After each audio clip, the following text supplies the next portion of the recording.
Yes, guys, what's up? My name is Tyra, aka Madam Boss aka Idyai. I'm in New York. Guys, it's like festive season time.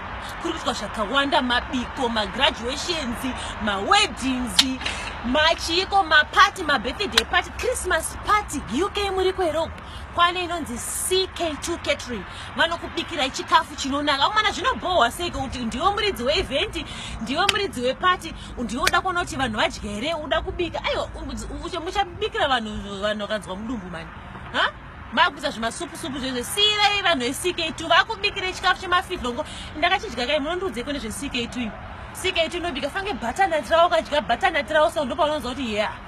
Ndadya butternut. So, if you go on Facebook, varipo CK2 catering. If you go on Instagram, vanopindura ma message ipapo. CK2 Leicester, very based in Leicester. Ku UK kundoko vari. Ndakakuenda ku Leicester, unondudze kune zve Leicester. Ndakachinjika chikafu chawo. By the way, I'm in New York.